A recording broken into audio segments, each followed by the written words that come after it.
So on behalf of Department of Geopolitics and International Relations and China Studies Center, I welcome each one of you who have joined here. It's going to be a very, very fruitful exercise. Before I open the session or open the panel for their initial remarks, I would want to take this opportunity to introduce the speakers. They are not unknown people to you people, but it's my duty that I have to introduce them to the gathering here. Because Dr. Seshadri Chari as well as Dr. Anand are our own people, I would take this privilege to introduce Dr. Lawrence first, because though he is also one amongst us and he's been there from the beginning and has been part and parcel of this particular department and growth, along with Professor Arvind Kumar, who's also here, who has also graced the occasion. Dr. Lawrence is currently an author, researcher, and professor in international relations and strategic studies, a formerly professor of International Relations and Strategic Studies, Department of Political Science, Madras Christian College. He's also a visiting professor at the Department of Geopolitics and International Relations, that's our own department. He specializes in academic and policy research on the areas of nuclear missile issues in Southern Asia, on maritime security issues in the Indian Ocean and the Asia Pacific region, grand strategy of China, and on research in India-United States strategic relations. He has been a consultant on several projects by the Government of India and also quite a few Net Assessment Directorate, Chief of Staff Committee, Ministry of Defense, Government of India, with principal authorship in several key projects. He has written several books, including Growth of Naval Power in the Indian Ocean region, Dynamics and Transformation, The Maritime Balance of Power in the Asia Pacific, Maritime Doctrines and Nuclear Weapons at Sea, and maritime security in the Indian Ocean region, critical issues of debate. His numerous other publications have appeared in reputed international and national journals and edited volumes.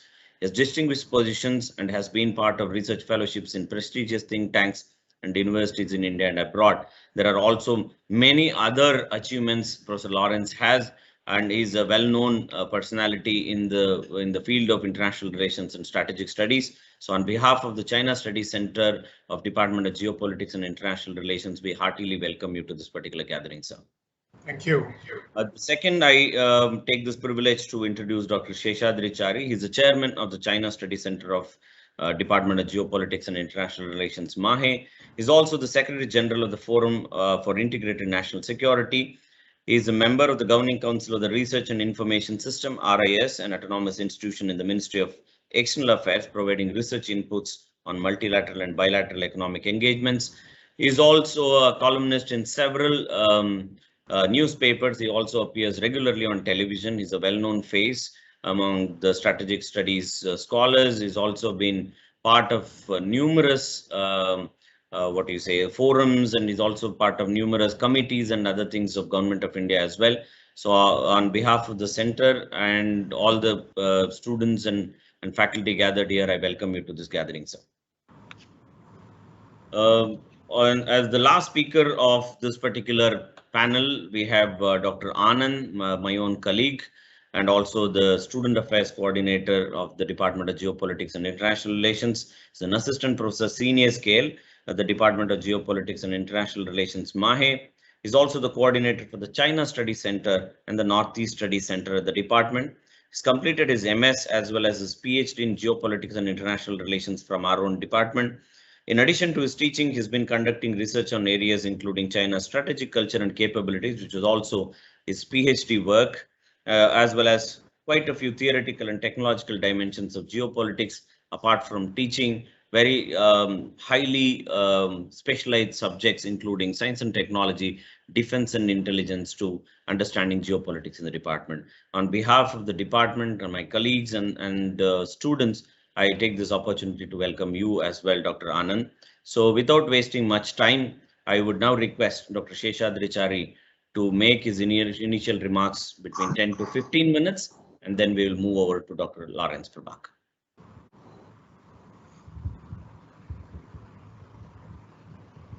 Dr. Chari.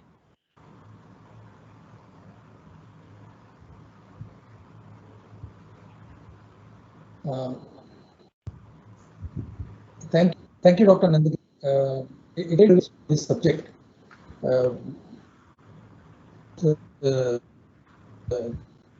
our friend Dr. Lawrence Prabhakar and Dr. Anand have great scholarly inputs on the subject. So I look forward to really benefiting from their knowledge on this subject. But as suggested by Dr. Nandkishore, I would rather make a formal beginning and explain the subject that we have thought of. Actually, this whole idea came up because of Prime Minister Narendra Modi's visit. This is Prime Minister Narendra Modi's first post-pandemic foreign visit, and it has evoked a great amount of interest in geopolitical, academic, and strategic, and also abroad. In fact, in this visit, besides reviewing India-US relationship, and the Prime Minister will also be exploring measures to expand trade, get more investment opportunities. There will be a lot of other multilateral, bilateral and multilateral meetings, discussions on, say, strengthening the defense. The Apex meeting of the Quad meeting of all the Apex leaders, the top leaders of these four countries, the President of US, the Prime Minister of India, Prime Minister of Australia,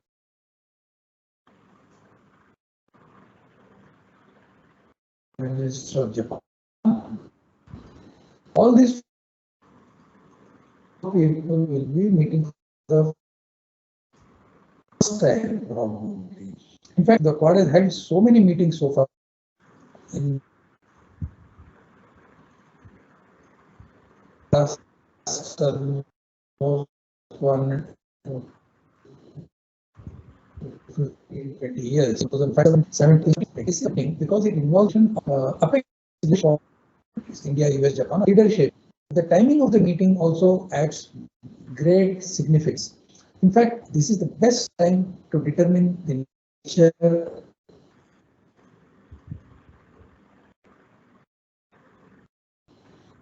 agenda and the roadmap for this in Spanish 7 actually so far very clearly enumerated the groupings, purpose, agenda, programs, and objectives. Not much we know about these four things. Basically, we should have a very balanced view of Quad. So therefore, it is in this background that we are discussing the past, present, and future of Quad. In fact, the progress of Quad, which began as a temporary and ad hoc platform after the tragic tsunami in December 2004, it has been very slow but very steady progress. Slow progress but steady progress if we take the evolutionary story of Quad. It had a very big beginning in 2007, but then more or less it became very dormant. And then in 2017, it was like revived. I mean, it will be wrong to say it is Quad 2.0 because there is already another Quad that US has floated. But so anyway, we can say that it was in 2017.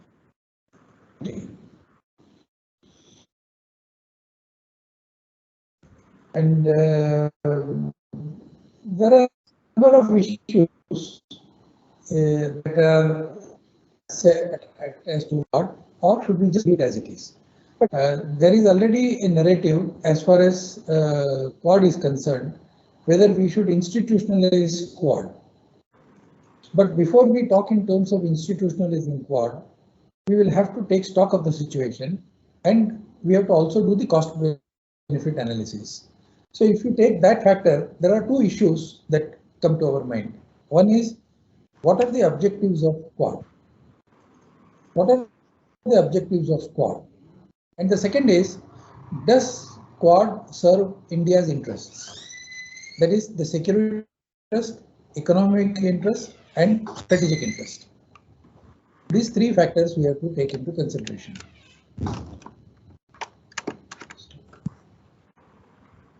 So now, during this, before Prime Minister's visit, Foreign Secretary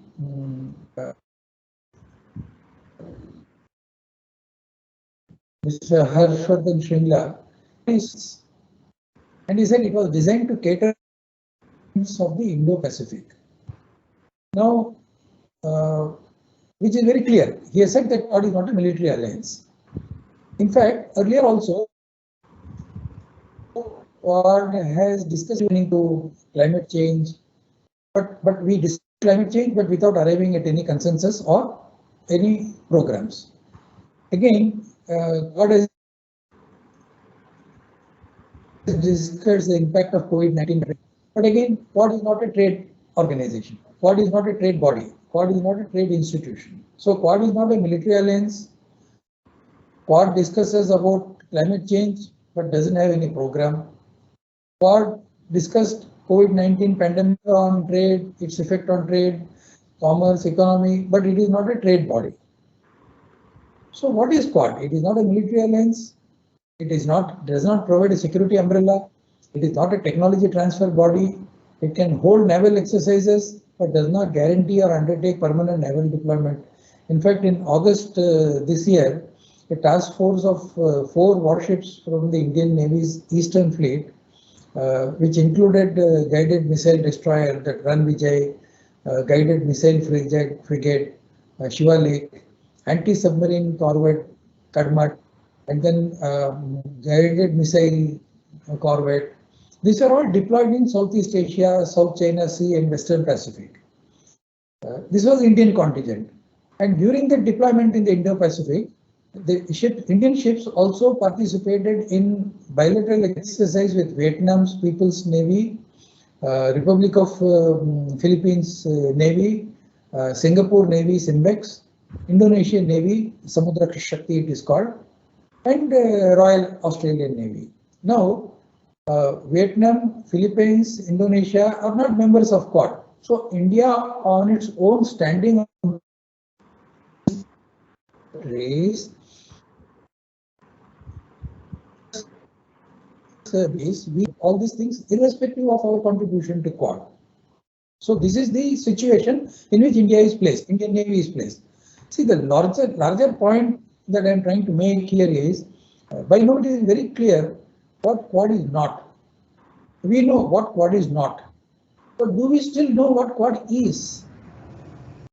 But when I'm saying this, I'm not saying that there is something wrong with the Quad. There is nothing wrong in continuing to engage with such multilateral forums, as long as we know where our interests are lying. Where are our interests? Are we able to protect our interest because of these things? That is the biggest question that we have to answer. And here is where the second point needs some consideration. Does Quad serve our security, economic security, strategic interest? Does Quad really guarantee all these things? We have to look at that. But you know, the bitter truth, we have been engaging with a number of multilateral institutions. In 70 years, we have had so many institutions. We are part of so many institutions. But what is the experience? The experience is, unless India is in a drive in any institution, or unless we have a high place in the high table, we don't reach where we want to go. We end up going to a destination where we are taken to. If you talk in very non-diplomatic terminology, we are just being taken for a ride. That is the truth of all the situation. Let us take a very firm view of all these things. Now, when I'm saying all these things, there is nothing to say that whether we should continue with Quad or not is not the question. We should continue with the questions, but we have certain concerns. Now, for example, in these last 3-4 years, we have faced Doklam, we have faced Galwan, and then COVID-19 pandemic, and then the withdrawal from Afghanistan and Taliban takeover of Kabul. Now China has deep roots in Pakistan through China-Pakistan Economic Corridor. Both China and Pakistan have moved closer to Taliban regime, and then they whether China China will benefit or Pakistan will benefit out of Taliban or not is not the question. But both will see to it that Taliban and other mercenary groups are set like hounds on Indian border. Is the Quad in any position to help India fight the war on terrorism? Will the Quad take a strong position on Tibet, Xinjiang, and Taiwan? Will the Quad impose sanctions on China and Chinese manufacturing units for the blatant human rights violations in Xinjiang and Tibet? These are some questions. And if you try to answer these questions, if the answer is no, then there is no for these questions. Then there is all the more reason why China should stop worrying about the Quad. Therefore, it is in India's interest to navigate our approach towards Quad very carefully and in a much balanced manner rather than guided by impulsive response to geopolitical changes. Protecting our national interest should be on top of our agenda.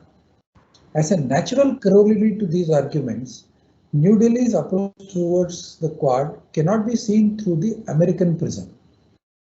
India has always maintained that Quad is a forum nor a security architecture that seeks to make explicit moves against a particular country and with a view to limit its hegemonic ambitions. In this case, India is very clear from the beginning that Quad cannot succeed if it tries to emerge as an anti-China platform. Whether the world requires an anti-coalition or not, can Quad play that role? The answer is no. Nevertheless, certain calculated strategic moves to protect our maritime interest, both in Indian Ocean and the Indo-Pacific, which includes countries on our extended neighborhood domain. Another aspect that should gain salience in our approach is the maneuvers we are able to make within the trends. Quad cannot be seen as a choice between rising China and a liberal democratic West. For India, Quad cannot be an either or choice. In fact, Quad should be seen as an opportunity for India to recalibrate our foreign policy, especially those aspects which deal with China. We aspects of foreign policy outreach that determines our responses to China's stand of strategic non-equilibrium. Plurality in our approach has been one of the hallmarks of a long time. We stand during our days of our engagement with non-aligned movement.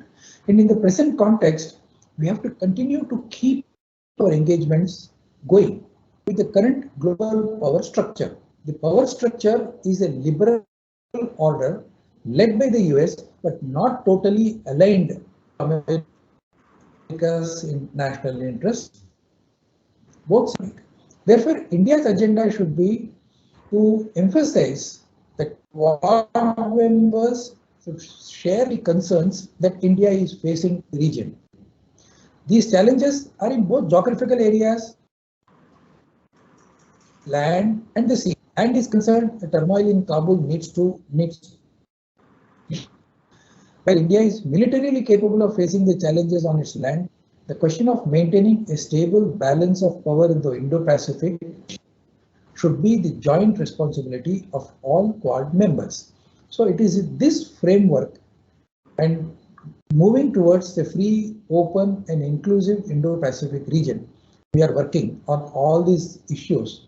So from that point of view, this question arises as to what the Quad should become, what the Quad has become now, and the objectives of Quad in future, and what should be India's contribution as far as the Quad is concerned.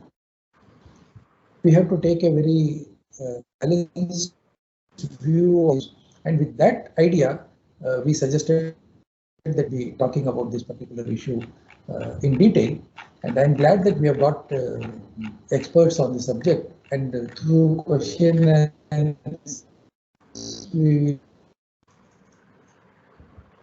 will be able to have more clarity as far as this issue is concerned.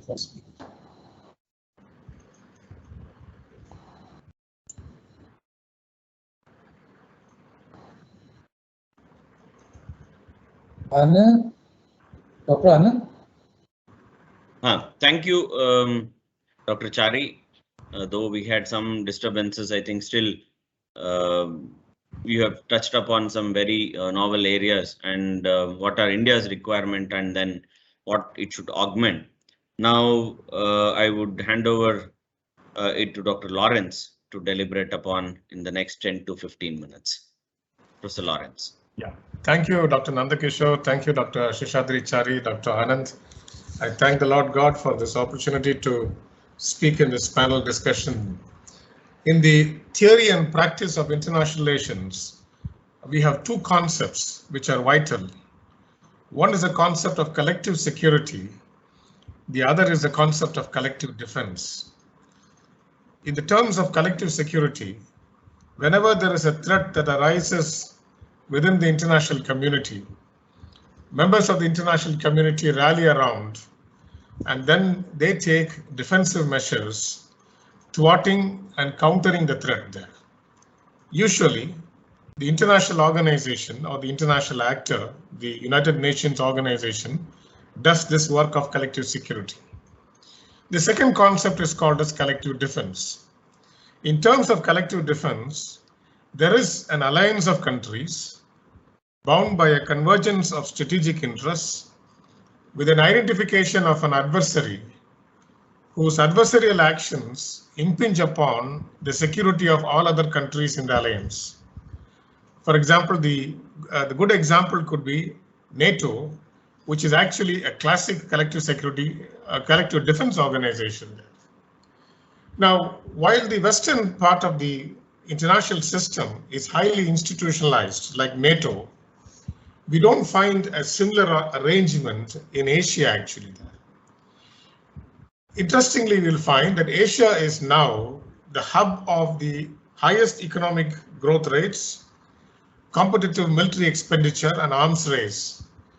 And within this whole context, we find China as an assertive threat to all the countries in the region. Yet, we do not have a collective defense organization institutionalized, identifying the adversarial threat and coordinating the responses.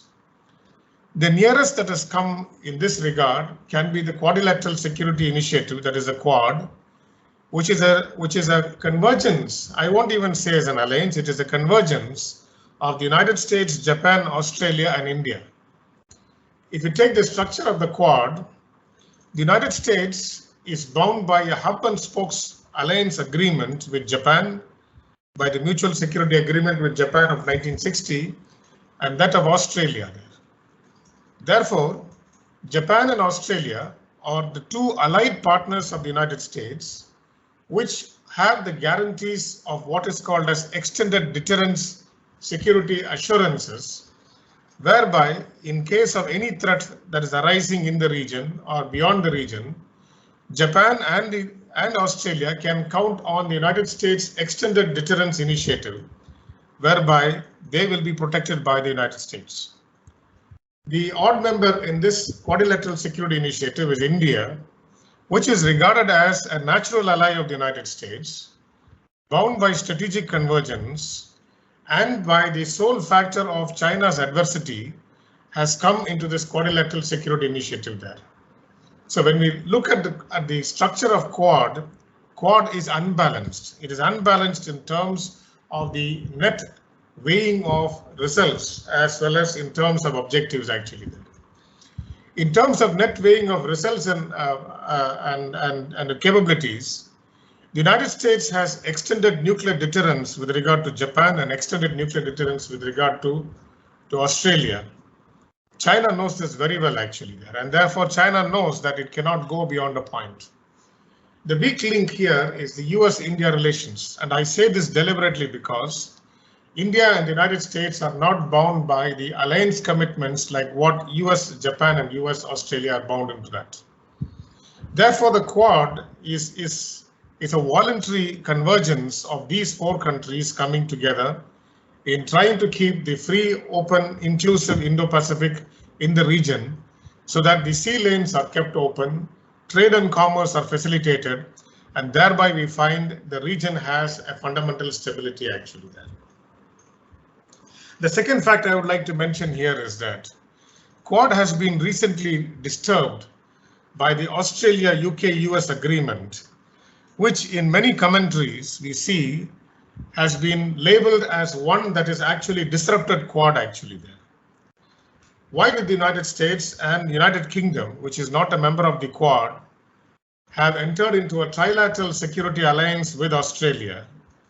And in what way that this will disrupt the Quad it's been a matter of debate and concern. Even as the four leaders are gathering in Washington, D.C. for the first Quad meeting in physical presence, we find that this meeting will not have a consensus because the four leaders will try to agree upon vaccine diplomacy. They will try to have discussions on trade and commerce. They will try to have discussions in terms of climate change to whatever agreeable extent, but there will not be any consensus with regard to the new disruptive element that has come into that. In this whole context, we also find that the United Kingdom and France are also interested partners in the Indo-Pacific, but they are not members of the Quad. The UK and France are both nuclear powers, nuclear weapon states. They have nuclear propelled submarines, both SSNs and SSBNs, that is nuclear attack submarines and ballistic missile submarines, which have been deployed throughout the world in continuous at-sea deterrence posture. And therefore, France recently had deployed a nuclear submarine in the Indo-Pacific. Britain had followed it with the deployment of its aircraft carrier, the Queen Elizabeth Group. And therefore, we find that these two members, the European members of the UN Security Council, have a great stake in the Indo-Pacific. Their actions are against China, but they're not members of the Quad. So this is the unique equilibrium that is now existing within what we could call as the Indo-Pacific, where these members are jockeying in for positions.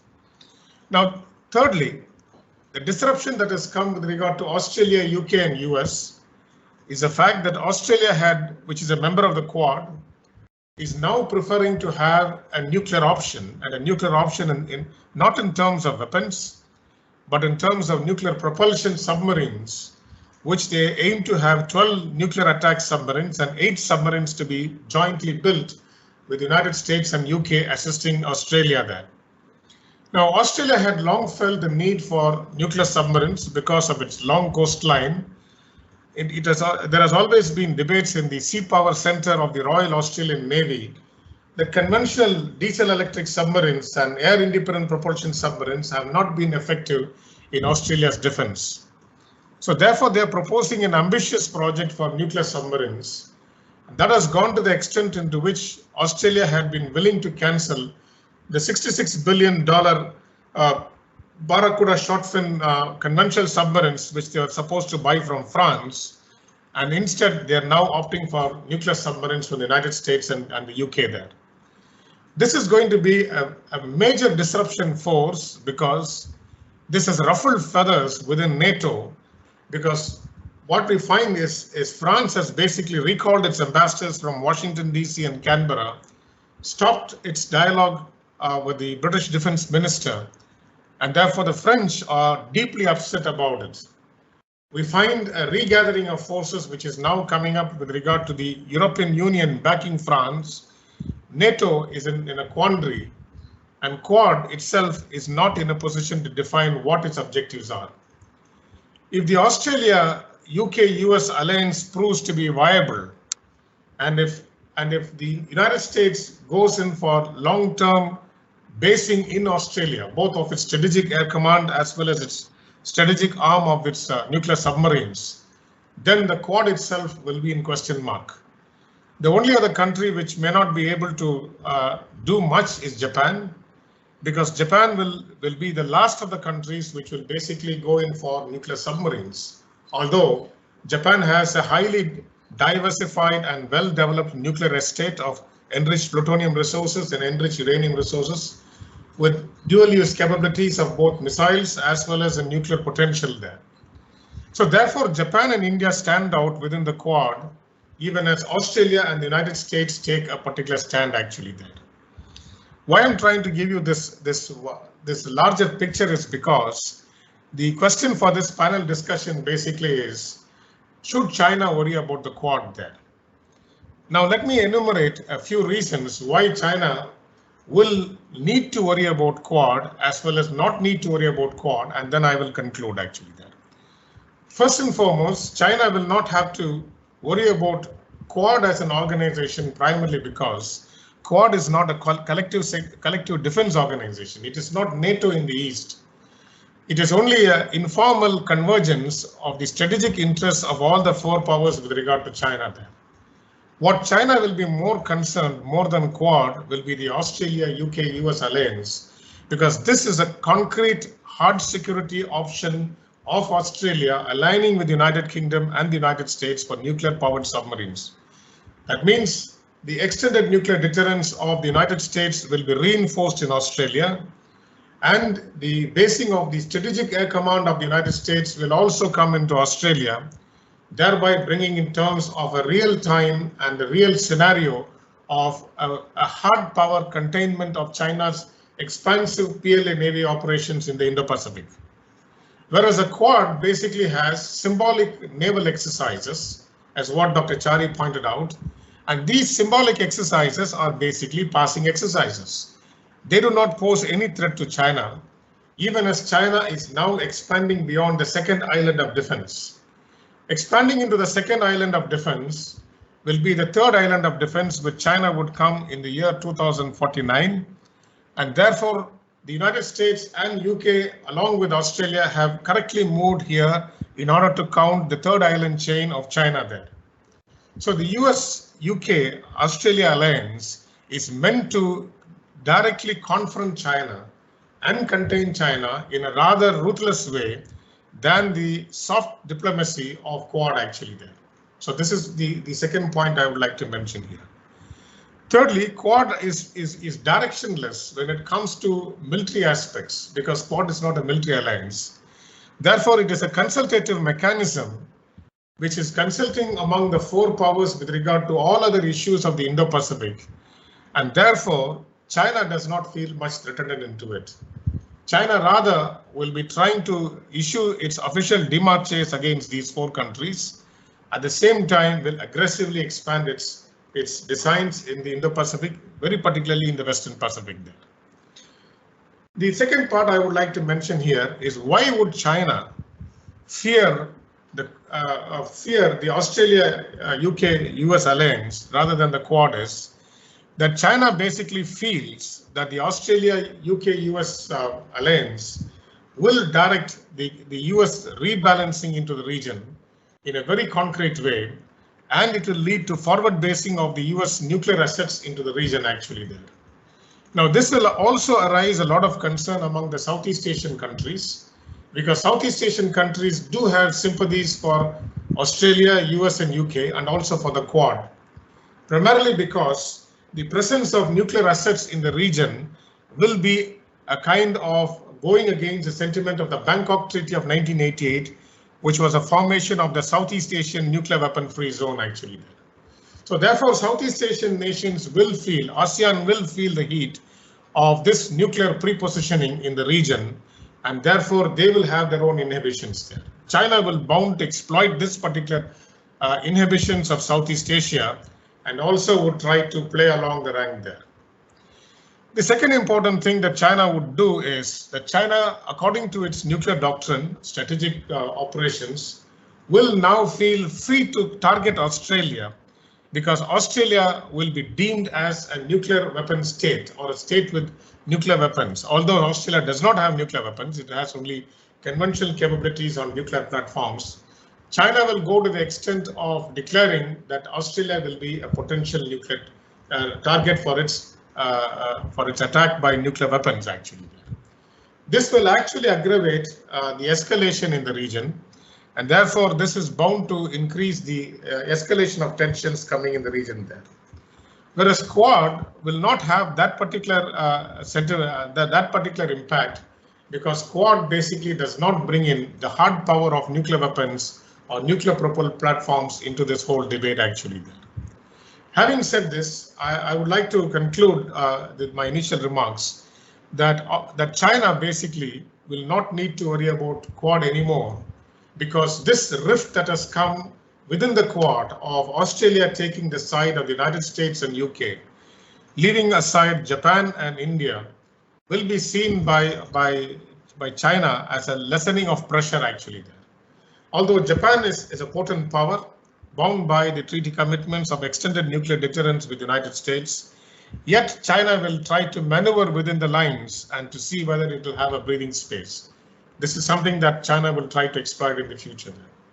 The third part I want to mention here is that France and UK are already active members of the Indo-Pacific, and therefore they will also like to have a role in the region, and therefore they will be looking into opportunities to come into the region. Particularly, there will be a possibility that France might open a dialogue for a larger strategic dialogue with India, including the possibility of supply of nuclear submarines to India there. Now, this is a far-fetched idea. I'm not very sure how much whether France will do that. But India has been facing what is called the polite decline from Washington and London with regard to transfer of nuclear technology. France might exploit this particular opportunity to see whether India could have nuclear platforms. So this is a kind of an evolving scenario, and we need to wait and see until the meeting of the four leaders is over and to what objectives that their communique, the joint communique, could come with regard to addressing the threat from China there. Let me stop at this point, and I thank the organizers for the opportunity to share my perspective. Thank you. Thank you, sir. I think an excellent proposition in terms of looking at two angles of how United States is still a predominant and a preponderant power, where it can upset any business deal when it comes to arms and ammunitions, and when it wants to push its idea. Its core strength is still visible, and how France is affected by that. On the other hand, how France is also trying to negotiate or look for other opportunities. I think that angle was also very interesting. The way great powers operate, or the way great powers perceive a particular phenomenon. I hope this does not end up making it to look like the whole alliance, or this larger understanding at least itself, is not perceived as weak by China. That shouldn't be the outcome of this this whole alliance system that we are trying to look at, or get more and more players into the Quad. Now, I think with that being an extremely important thought and a provoking statement by Professor Lawrence, I would now call upon Dr. Anand to make his remarks, and then we'll open up for the question answer session. Dr. Anand. Thank you, sir. And I thank all my co-panelists for bringing in a lot of really valuable points into this debate, into this discussion, which will provoke a lot of questions from the audience. As far as what I'll be speaking on, I'll be largely looking at how China's trajectory is basically playing a part in the whole geopolitical dynamics which is going on in the Indo-Pacific region. And of course, looking at what the countries in the region, the major powers in the region are doing or are strategizing. I'll also be touching upon some of the responses of China, especially things which have come out in the last week. First of all, I'll just use a bit of a theoretical lens over here to understand the situation which is happening in this part of the world. And here I am talking about a kind of a return of history, or I would say a return of geography for that matter. As my students of geopolitical theory may relate to this. Today, what we are seeing is that right from Belarus to North Korea, and from the Arctic to the Himalayas, we are actually seeing a major convergence of interests and strategies, as well as worldviews. So if you look at it, Russia and China along with their respective spheres of influences, are seeing a major merger or convergence. And this is not something new, or this was not something which was unforeseen in history. In fact, this has been the subject of a lot of discourse in classical geopolitical theory. What would happen if inner Eurasia becomes powerful? What would happen if inner Eurasia teams up with East Asia to take over global control? Well, today that is what we are kind of seeing as in the build-up of in the geopolitics of Eurasia. Let's look a bit further in the outer rims of it. We are seeing Western Europe, the margins of Eurasia, including parts of Southeast Asia, South Asia, trying to become part of another greater partnership, which is again a partnership of maritime nations. So in olden days, we could see it as a great game. Whereas a good 100 years later, we are again seeing a great game being played out between the maritime and the continental powers in this part of the world. Secondly, I remember what Mahan has mentioned or has predicted, and which has come true not just once but many times. It is about an Anglo-American kind of an alliance to check this continental threat. We have seen that in the form of an Atlantic Charter during World War II situation, and finally all of it got culminated into NATO and other bilateral and multilateral alliances created by the United States. And today we have seen the latest version of this geostrategic principle being put in place, or this prediction becoming a reality, when Australia and United Kingdom teams up with the United States.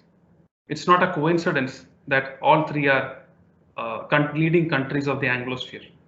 And it is not a coincidence that all three are almost fully maritime countries, sort of islands lying at the outer edges of the Eurasian continent. So you see a kind of a circling of the Eurasian continent, and from the inner parts of Eurasian continent, forces trying to emerge out and take control. So we are essentially seeing a revisit or a return of a great game. Maybe in the mid 20th century, it was called the Cold War. Today, it can be called as Cold War 2.0 or any other name. But essentially, the geopolitical battle or the geopolitical rivalry between these maritime and continental forces have never actually withered away. It just continues even after the past 2 centuries. Now, looking at the role of China in the emerging geopolitics of the Indo-Pacific, a lot of what is being happening in the Indo-Pacific region in terms of alliances, partnerships, multilaterals, all of these are actually centered around the rise of China and the implications of China's rise. And even though if you look at it in Quad, they don't directly mention China, but with what they do mention are certain impacts of China's rise, which has basically upset the status quo in this region. Now, if you look at China, what has been China's trajectory in this region, of growth in this region? Some emerging trends which we can notice are that the techno-economic power of China is perhaps rising, and that is one positive aspect as far as China is concerned. But a flip side of it is that perhaps it may be reaching a peak. Now, the reason why I say this is that in the current age and day, when technological supremacy becomes more or less the determining factor behind in the balance of power, or the determinant of the balance of power in the world, China has actually tries by some reason it is trying to undercut that important source of power.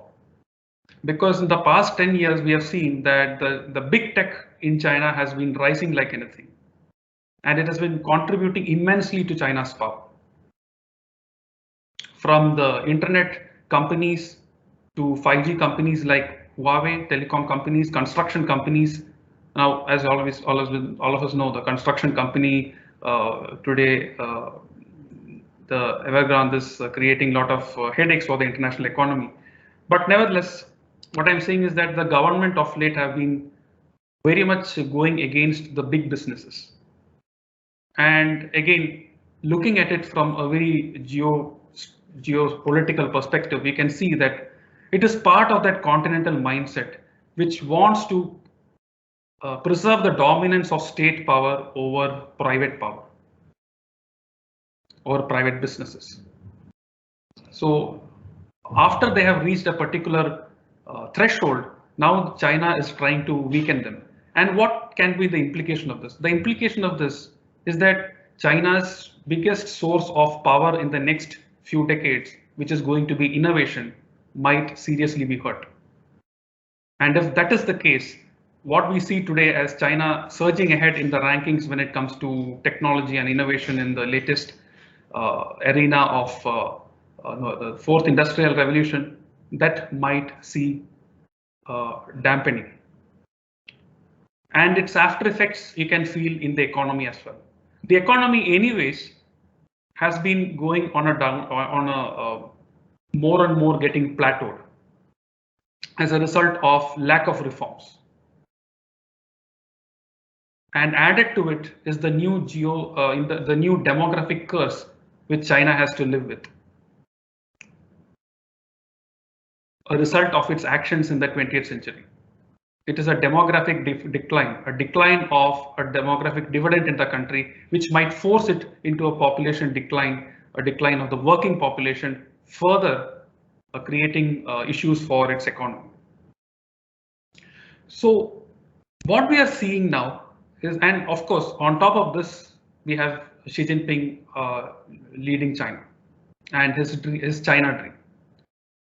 Now, one thing which we can gauge from this is that the way at which China is trying to project its power unabashedly, without looking for diplomatic niceties, whether you call it wolf warrior diplomacy or anything else, you can actually see that they have taken out all the pretense of peaceful rise and peaceful development, and now they are pursuing cold-blooded power politics. And there is something which we can, if you can factor in all the things which I have mentioned before, we can actually come to a conclusion or an inference that perhaps this is China's rush to, escape a growing or a closing window of opportunity. It wants to maximize it as soon as possible so that it doesn't get trapped inside. And this is where I would like to say that the Quad and whatever associated minilaterals, like for instance the recent AUKUS, has come into the picture at the right time perhaps. The more the Chinese expansionist machine is accelerating, I think it becomes more and more imperative, as per the forces or the natural forces of balance of power, that a counter force is created. And perhaps this sudden transformation of a Quad-like arrangement, from a Quad-like arrangement of political discourse and political understanding and meeting of minds, now a new addition has come up, which is basically military alliance. So I think this is the kind of an overall scenario which we are seeing in the Indo-Pacific. And how has the Chinese reacted to it? For a matter of fact, I certainly agree to what Dr. Lawrence has put forward about how this is going to again create a huge challenge for China. because obviously this is using the very crudest levers of political power, which is the military power, and that too utilizing one of the most important tools in the military toolkit, which is basically the nuclear submarines. We all know the kind of dependence that China has on its sea routes, and we all know how much in the past few years there were projections like how China quantitatively have overcome or surpassed the United States Navy, and maybe qualitatively try to challenge it at the same time. So basically, the US and its close allies are forced to go underwater, basically, to try to undercut this rapid rise of the Chinese Navy, which is becoming one of the most important aspects of its military rise. So now the Chinese have been reacting to it, especially in the past 1 week, with the incoming, with the Quad meeting, which is going to take place immediately, and also the AUKUS, which was struck a week before. Now, if you look at China's responses, either from the state or from the state media, we can understand that they are making kind of a rhetoric, basically on 5-6 major categories. One is about regional security, that or trying to portray the Quad as well as the new AUKUS as something which is going to disrupt regional peace, as opposed to China's so-called efforts to bolster the peace, regional peace in Indo-Pacific, or what it calls the Asia-Pacific. Second is regarding the United States military or United States power projection strategy. It tries to underline here that there are larger hegemonic interests at play, and as a result of which the nations in the region would have to watch out for their own interests. China, very importantly, this is something which I found very interesting, is that on top of all the other kind of representations that this is kind of driving a wedge between EU or Europe and the Anglo-American part of the West, they are also talking about, the moves by the United States is driving a wedge between, let's say, these so-called Anglo-American power, Anglospheric powers, and India, Japan, France, and some of these powers which have high interests in Indo-Pacific, Asia-Pacific, according to it. Apart from all of that, they put a very important focus on ASEAN. That is something which I found very interesting, that they basically say that the whole effort is basically to move the ASEAN or to divide up the ASEAN's interests. And very recently, regarding this whole AUKUS episode, we have seen that countries like Malaysia and Indonesia were skeptical and doubtful about the emergence of the AUKUS, and were more pessimistic about its role. Whereas other countries like Philippines were extremely positive, optimistic, and they were looking forward to such kind of an arrangement. I'll be ending this talk soon.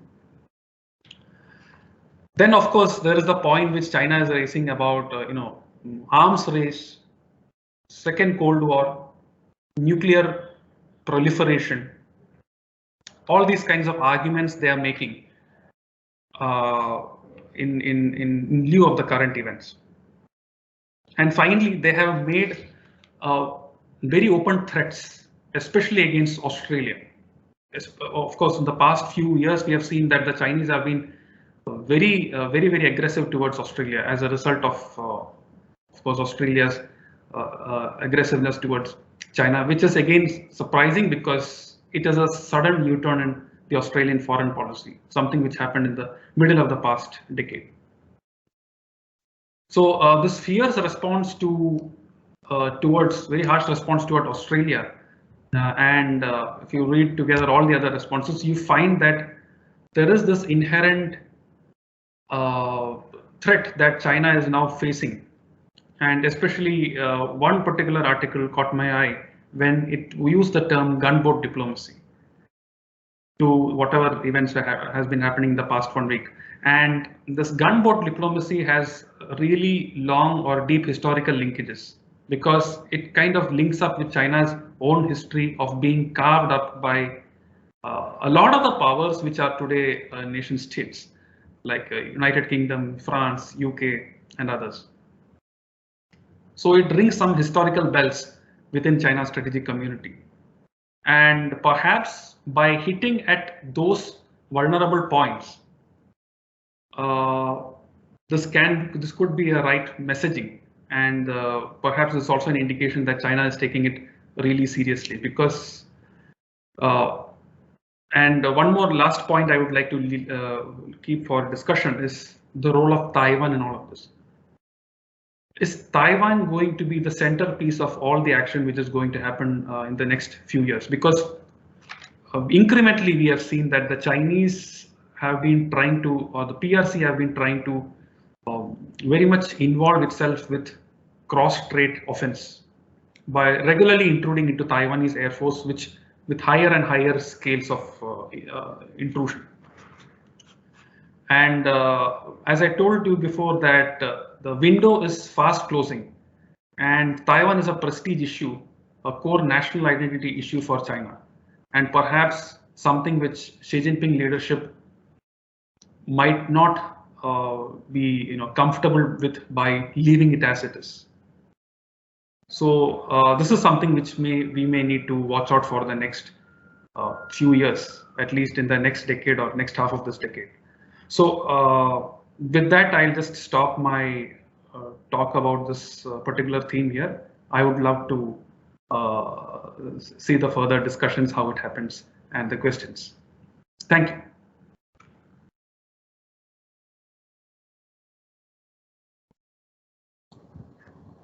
Thank you, Dr. Anand. I think very neatly put across, and you also brought in a good amount of the geopolitical side of the story by bringing the importance of the region and why certain parts are doing certain activities.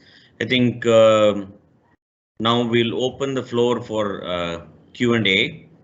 Let the questions be pointed more than the comments in the initial stage. If we have time, we'll certainly take comments, but let them be very, very pointed. You can introduce yourself and to whom you are addressing the question. Thank you.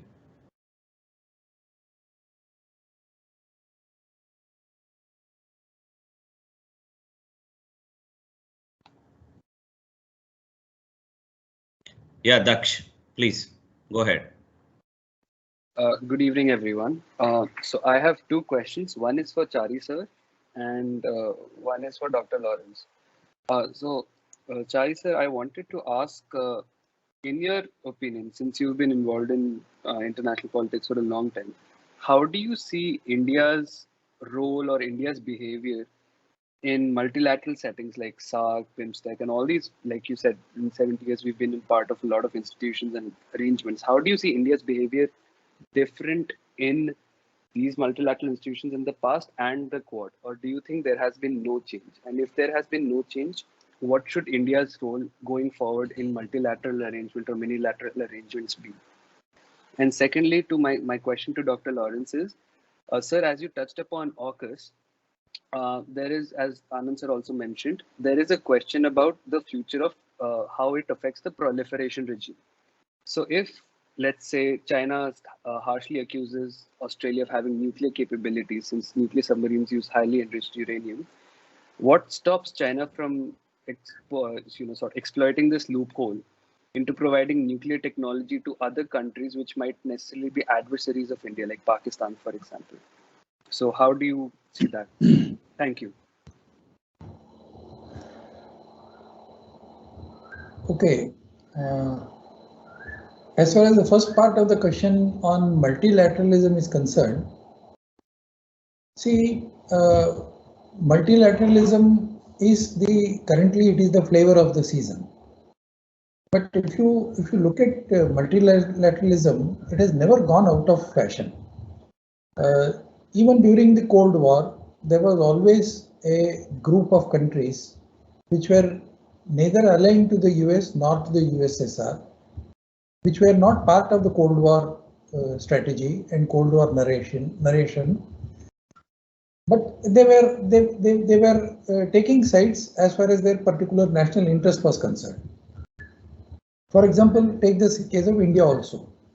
We were not part of either camps and we were part of the non-aligned movement, but then again non-aligned movement was also divided. So my personal thinking as far as this is concerned is that there has always been it has never been a unipolar or a bipolar, but a tripolar world. Tripolar in the sense two power contestations between two powers, and then there was a group of countries which came as the third power center. So it was a tripolar world.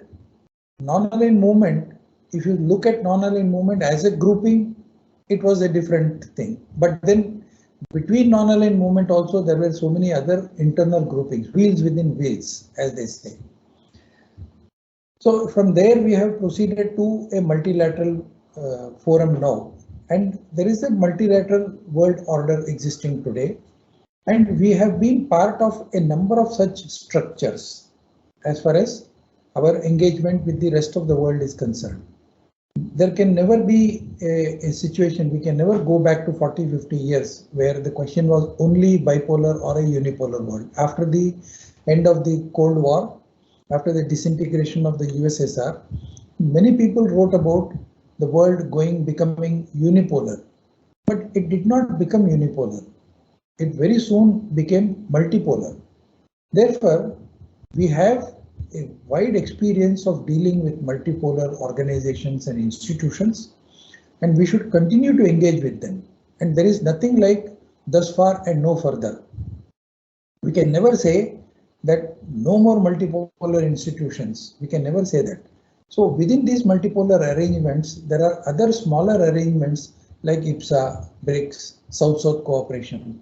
Now, South-South cooperation is not an institutionalized organization or an institution, but it exists and it's very powerful. So these are all organizations which are very powerful and they have their own purpose, they have their own objectives, and they contribute to protecting the economic and strategic interest of countries who become members. Therefore, we have great, that is why from that point of view, I said it's a good experience, we have got experience, but why I mentioned multipolar arrangements and our involvement with multipolar arrangements was to clearly indicate that by merely being part of a multipolar structure, we don't benefit out of it. We have to be in the decision-making process. So we have to be part of the rule-making order and not part of the rule-following countries. So if you are a rule-making country, then you benefit. That is why we have to. That is how we have to look at it. That's why I mentioned it. Thanks.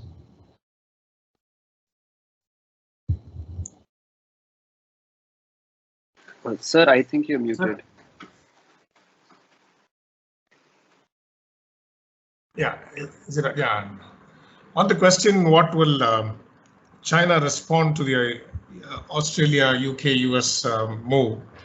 I think recently North Korea tested a long-range cruise missile, a submarine-launched long-range cruise missile. So what China might do is to rev up the proliferation dynamics to Pyongyang as well as Islamabad actually there. So these are two countries where there will be China's brinkmanship actors. The third country where China will probably increase its pressure as a kind of a brinkmanship as well as in terms of pressure point will be Iran. And the China-Iran cooperation will basically will bring the US and UK into a spotlight.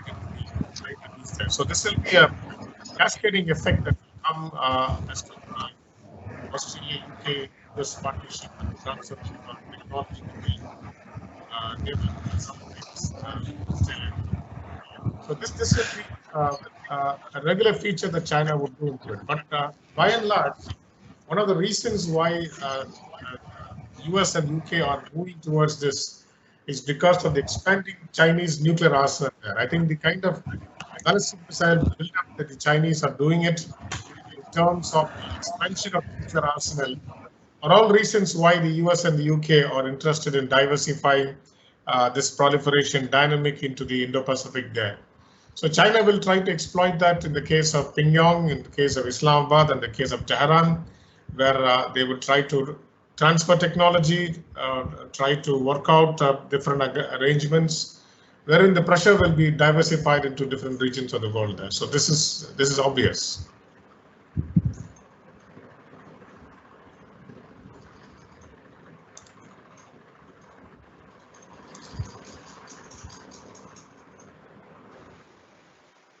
Thank you, sir.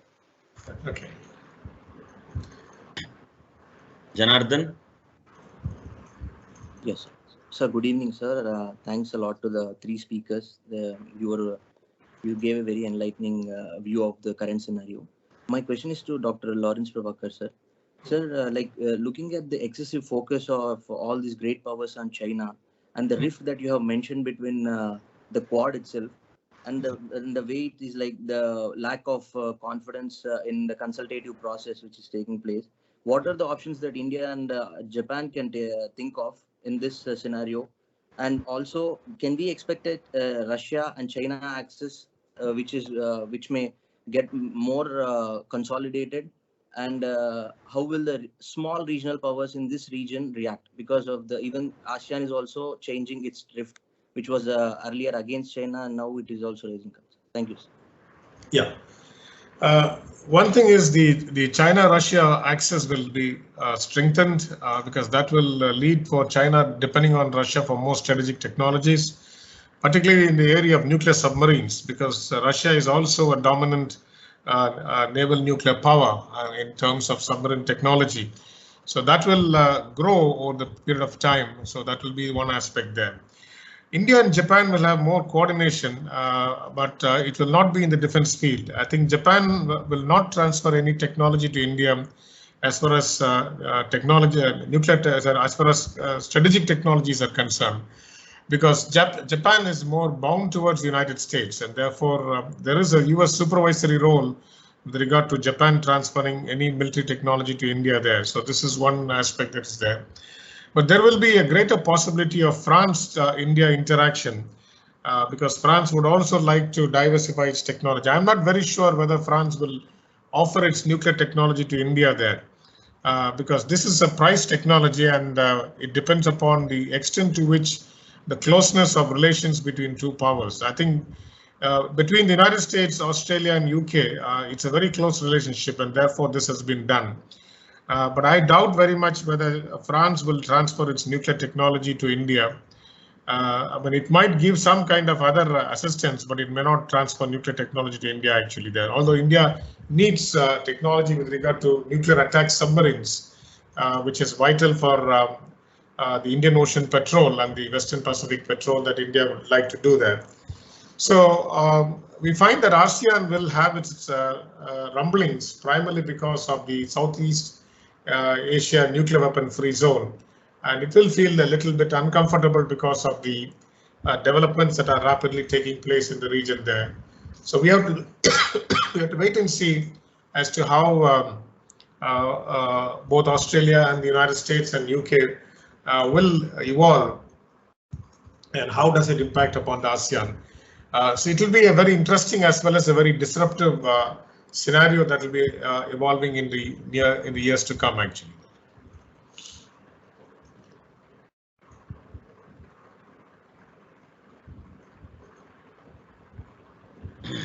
Uday?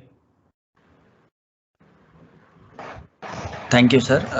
My question for the panel is that what would be the future of Pacific Deterrence Initiative in the years to come? I mean, will the US involve, more, will it invest more resources, or will it come with some other kind of strategy under the Quad only? Dr. Chari, you can start.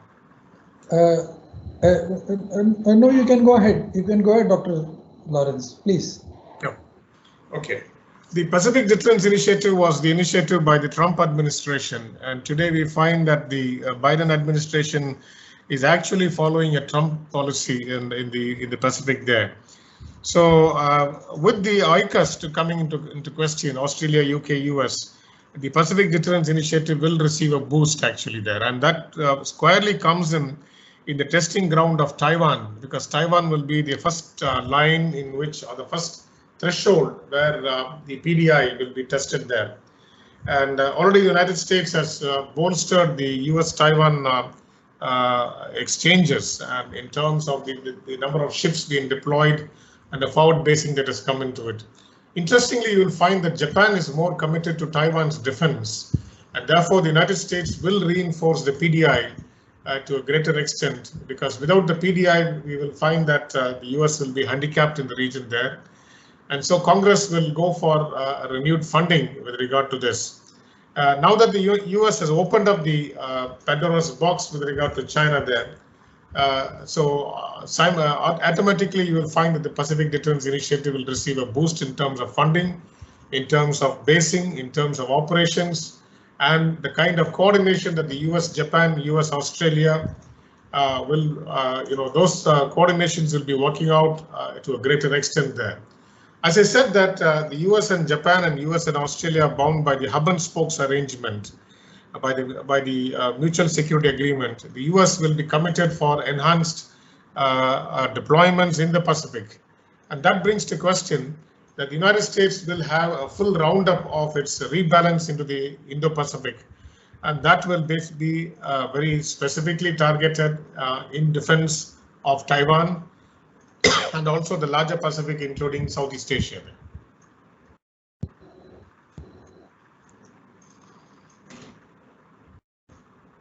Thank you. Dr. Anand, do you want to pitch in? Yeah, I think the Taiwan issue remains the most important thing. As I told you, there is somewhere a kind of a calculation that sooner or later countries, the major powers, will have to get involved and take very hard decisions regarding what to do with Taiwan. And this is something which must have provoked even a country like Japan to be more proactive towards this particular issue. But I feel that yes, this is again part of that larger game plan of funding and investing more in the naval forces of the United States and its allies in the Indo-Pacific region. As I told you, the naval balance of power, as far as the United States is concerned, shouldn't be allowed to shift. It's already perhaps on the verge of shifting as the Chinese try to add more and more capabilities into their fleets. And this will be vital when it comes to Taiwan. Yeah, I'll add only one point, Dr. Nandkishore. As Professor Dr. Lawrence very rightly pointed out, if you look at the entire the old Asian rebalancing theory, the Pacific Deterrence Initiative also is looking at more at Taiwan and Japan and South China Sea. But if you see, India's security concerns are not from the east. India's security concerns are from the west and the north. The north, when I say north, I particularly mean China, and west. So we are more worried about what is going to happen with the India-Pakistan border, what is going to happen in Afghanistan, and how things are going to hot up. A. B. We have got a number of projects going on in Iran, and if there is a flashpoint, even if the flashpoint shifts to Taiwan or South China Sea, there will obviously, if you relate it to the earlier question of China, Russia, Turkey, Afghanistan, Iran, and Pakistan, you look at this kind of an axis. This could be a very dangerous axis, and we have absolutely no leverage as far as these countries are concerned. And if US harps on India towing US line as far as sanctions are concerned, and we will have a huge problem if the sanctions on Iran continues and we become part of the sanction. We have to follow those sanctions, which means we will be losing We have lost a good number of assets in Afghanistan. We will lose a good number of assets in Iran also. So these are all some areas where we will have to worry about. And as far as Quad is concerned, Quad doesn't seem to be taking consideration of the challenges that India is facing. That is a point that I'm trying to make forward. Thank you. Thank you, sir. Avisha Pawar. Yes, sir. Good evening. I just have two questions. So my first question was to Dr. Lawrence sir and Chai sir. It was more of a general question. Considering India's foreign policy, and recently we've seen that when we talk about the rise of Asia, it's more or less only China and India sort of sidelined. So considering the soft power and goodwill that India possesses, why do you think we don't capitalize on it and sort of play a more proactive role in international conflict resolution? I mean, like, India does not really offer its good offices for mediation, or does not really take a proactive role in negotiation and things like that. And a lot of other countries like Singapore, Turkey, even Qatar, even smaller nations do it. So why does India take a backseat in these things when we do have a yearning towards becoming a regional power? Why do we not act on this? And my second question was to Anand sir. Anand sir, since you mentioned BRI, I just wanted to ask, do you think Quad can mount like a proportionate response to BRI? Because BRI seems to be more of an expansionist, objective foreign policy, which is taking a lot of ground now. And it also covers, like you said, it covers Eurasia and everything. So do you think Quad can really do anything, or will Quad just stagnate in response to how BRI has been so ambitious and somehow seems to also stand its ground? Thank you.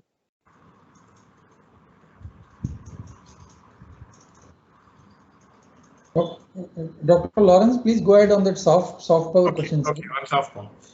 Thank you, Dr. Chari. The first thing about India's use of soft power is that India has underutilized its soft power very much there. And there are areas like the vaccine diplomacy.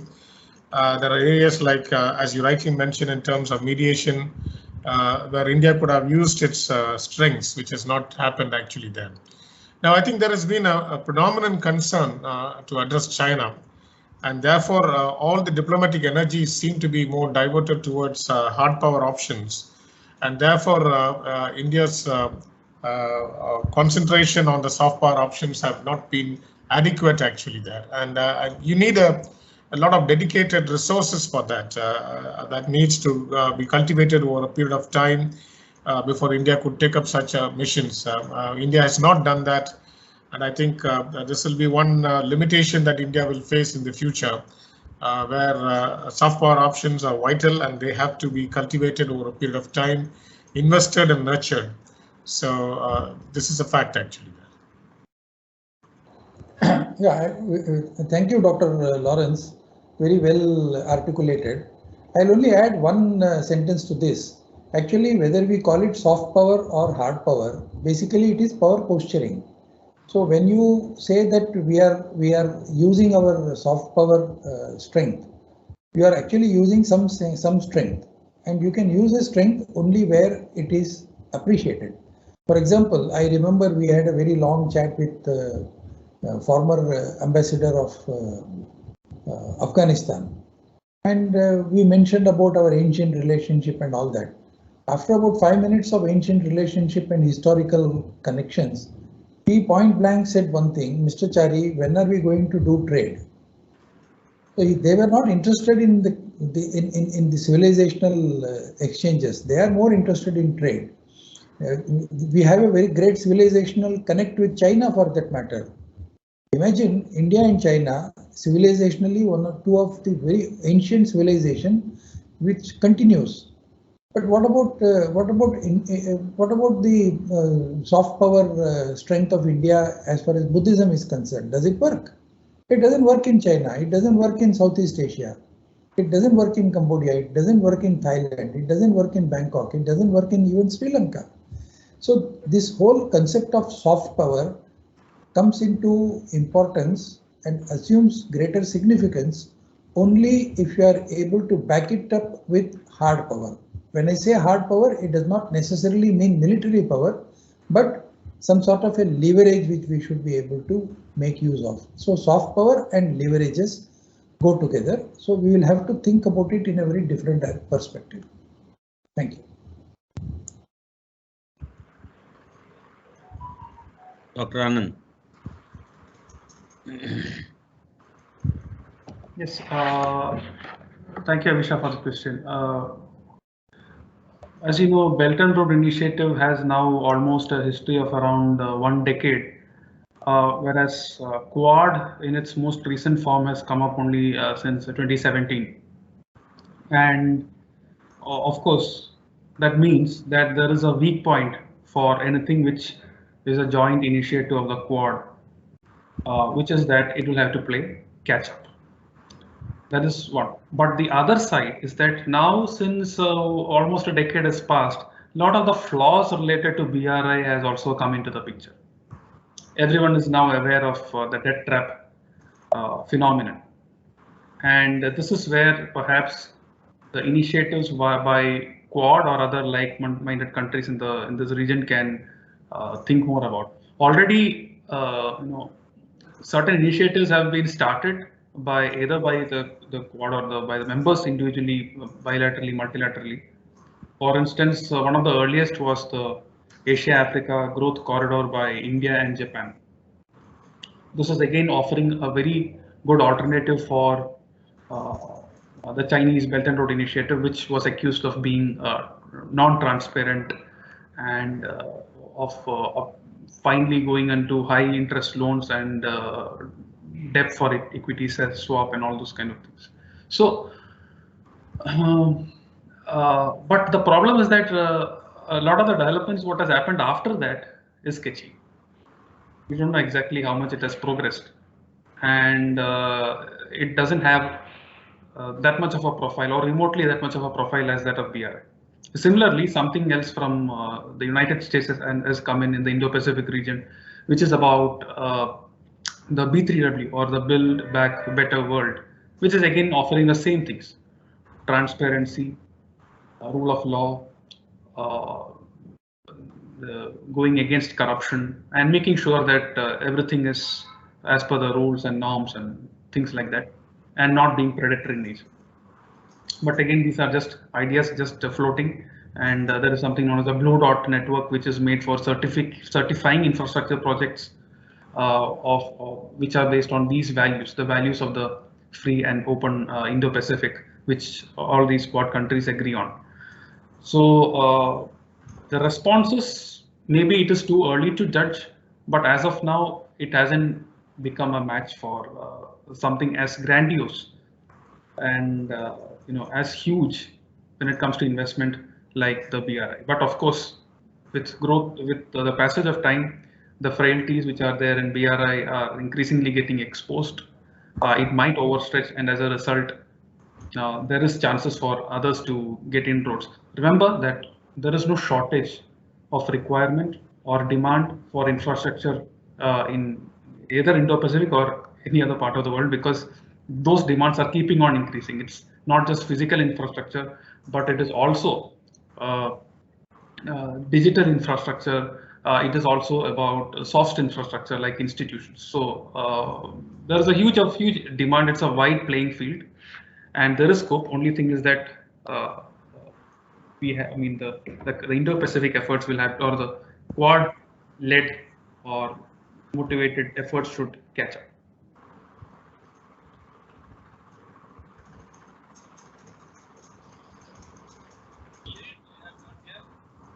Akhil, go ahead. Sir, good evening, sir, and good evening to all the panelists. Sir, I have one question to Dr. Lawrence Prabhakar. So my question is, last year when Australia joined with all other countries to initiate the COVID-19 origin, then China retaliated with economics tactics such as banning of Australian coal exports. So when Australia now decided to join the AUKUS and plan to procure nuclear submarines, how will China respond? Will it be in an economic dimension, like further adding restrictions to more of Chinese, more of Australian exports, or will it be like a strategic military coercion, like dictating with their own nuclear submarines? Thank you, sir. Yeah, that's a good question. What China will basically do is to target Australia when it comes to its first strike. Because China will now regard Australia as a clear and present danger possessing nuclear platforms. China will not accept the argument that the nuclear platforms carry conventional weapons. So therefore, they will exercise this strategic ambiguity factor, and then they will target Australia in terms of a potential first strike when it comes to it, in as much as they target the United States actually there. So that will bring more friction between Australia and China into an adversarial level actually there. Till date, I don't think China targets Japan with nuclear weapons, but China will target Australia with nuclear weapons simply for the fact that Australia possesses nuclear platforms there. So that will be the response.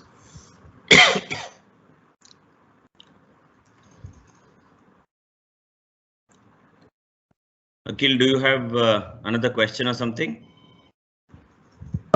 Sir, I just asked regarding the resources base, like will China target the export resources from Australia to China, not on the nuclear part, sir?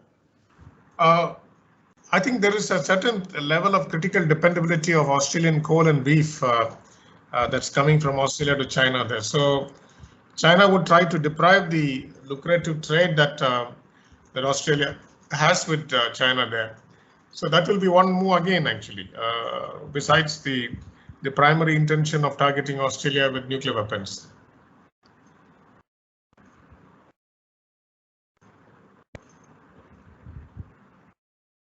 Professor Arvind, please go ahead.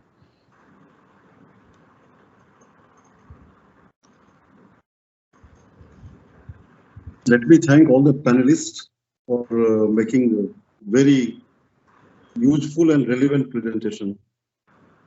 The question which was asked just now, I think, has a lot of other dimensions too. Australia basically is already under China's economic sanctions. And in that scenario, obviously there is going to be further augmentation of that China's economic sanctions, and see that how best Australia gets that hit. But let me tell you that AUKUS, despite being very nascent, I think it is only not even a week-old strategic alliance. One thing I can just tell you that this has a proper strategic plan. What happens basically among the nation states, those which would like to create their sphere of influence, they do two things. One is that nations leverage power to promote their interest. And second is nations leverage diplomacy. When a nation leverages diplomacy, they use their economic might and military aid. When they leverage their power, they project it. And in that context, China perhaps is the only country across the globe which has been leveraging power, which has been leveraging diplomacy. They have the economic might to leverage diplomacy, and they have all the wherewithals to mobilize the international public opinion in their favor. Only difference which I see between AUKUS and this Quad, that AUKUS very soon has gained momentum because of its strategic alliance with 3 countries. And this is some sort of a demonstration of Anglo-American alliance. When Dr. Anand made a statement that AUKUS has come at the right time, I think we need to really understand this, because AUKUS obviously is not going to be in India's interest. It may have come at the right time with a proper plan to target China, and that could obviously be useful to India. But to a larger extent, the way the things are unfolding certainly are not going to be in India's interest. Or for that matter, the United States' greatest ally, France's interest. France already has been opposing, has shown a lot of disgruntlement with this AUKUS, and obviously is going to take and augment their capabilities in the seas. And they obviously figure prominently in both Indian Ocean and Pacific Ocean. In Indo-Pacific region, if one country can really match with the capabilities with the United States, it is perhaps France. I think China-centric agenda, China-centric narrative obviously has to come in a manner by which China obviously gets a message that whatever their designs are in the seas, whatever they are coming up, especially in terms of projecting power and creating their sphere of influence in Indo-Pacific, is not going to be working in the foreseeable future. Unfortunately, the United States has failed in doing so. As it was rightly pointed out, that Quad basically has got, I think, attention in 2017. It was formed way back in 2007, but obviously got attention in 2017. And there is still a lot of inconsistency in terms of identifying the fundamental goals of Quad. And in that aspect, now you can see that what they are discussing in the Quad, they are discussing everything other than military. They are discussing everything other than forming a robust strategic alliance. So I think, despite knowing it well, that China has a complete disregard for sovereignty of a number of countries. And India has been one of the victims. But now time has come that India has to be more assertive in terms of not only be showing the sign of projecting its power, whatever it has, but also leveraging its diplomacy in a manner by which the rest of the world supports India. Otherwise, China's disregard for sovereignty of countries such as Taiwan, Philippines, Japan, Vietnam, South Korea, India, everything basically will be so difficult and complicated, by which Quad certainly will not be successful in addressing that. So there is very difficult time, very interesting time, both for geopolitics and geostrategic issues. The geostrategic choices very much depend upon geopolitical developments. And these geopolitical developments obviously are of greatest importance for India, because India is still looking for a place for itself, either in Indo-Pacific or showing the sign of its dominance in Indian Ocean. Despite the fact that 40% of Indian Ocean waters is under India's ambit, but India still has not reflected that strength in a larger way. So let me compliment the China Studies Center and the Department of Geopolitics for thinking of such a wide-based topic and obviously discussing with a multifaceted dimension and coming out with certain good proposition. India certainly will figure prominently in the foreseeable future, especially in the context of building a stable, peaceful, rule-based order in the Indo-Pacific region. Thank you very much. Thank you, Professor Arvind, for that intervention. If anybody else has questions.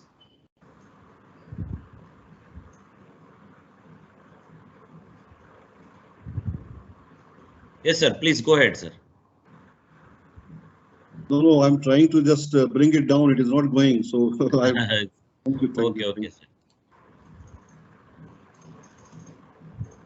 Anybody else has questions for any of the panelists? Okay. If that's the case, now I'll request our second year postgraduate student, Mr. Gurpreet, to propose a formal vote of thanks.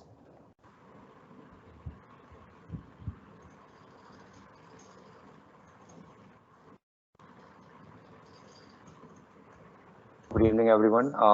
It gives me an immense pleasure to deliver the vote of thanks on behalf of the Department of Geopolitics and International Relations Dr. Lawrence's valuable insights on the Australia-UK-US alliance being more challenging for China than the Quad provides a fresh outlook on the evolving geopolitical scenario in the Indo-Pacific and would help us immensely in our understanding of the region as a whole going forward. I'd like to thank Dr. Seshadri Chari, Dr. Lawrence Prabhakar, and Dr. Anand for taking the time and sharing their knowledge on this important topic. I'd like to thank our head of department, Dr. Nandakishore, for moderating the discussion and keeping us engaged throughout the lecture. We are looking forward to many more lectures like this. I would also like to thank Professor Arvind Kumar for gracing the occasion and offering valuable insights on the topic. Finally, I must not forget to thank the audience from within the department as well as those from the outside for keeping this session interactive. Thank you all. Thank you, Gurpreet. Thank you very much. Thank you very much. Thank you.